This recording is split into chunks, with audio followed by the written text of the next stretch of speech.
আমাদেরকে ধৈর্য ধরতে হবে সর্বোচ্চ, কারণ তারা এই ধরনের পরিবেশ তৈরি করে গায়ে পড়ে ঝগড়া করার চেষ্টা করতেছে। এই ব্যাপারে আমরা সর্বদা সজাগ থাকবো, সতর্ক থাকবো।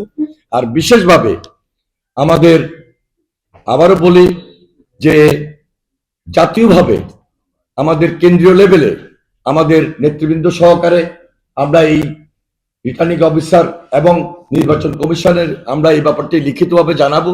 জানার পর ওনারা প্রয়োজনীয় পদক্ষেপ গ্রহণ করবেন, এটা আমার বিশ্বাস। কারণ 12 তারিখের আগে আজকে 2 তারিখ, এখনো সময় আছে।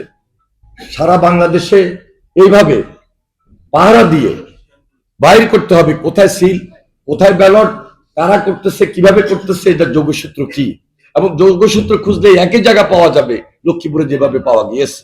আমাদের নেতা কর্মীদেরকে ইতিমধ্যে অত্যন্ত ধৈর্যের সাথে পরিস্থিতি মোকাবেলা করা এবং কোনোভাবেই যেন কোনো সাংঘর্ষিক পরিস্থিতি সৃষ্টি না হয় সেই দিকে বিশেষভাবে নজর দেওয়ার জন্য এবং ধৈর্য ধরে 12 তারিখ সারাদিন ধানের শীষকে ভোট দিয়ে শিয়া বাটার ও ভিটামিন ই সমৃদ্ধ লিলি বিউটি সোপ, তারুণ্যময় উজ্জ্বল ত্বকের জন্য।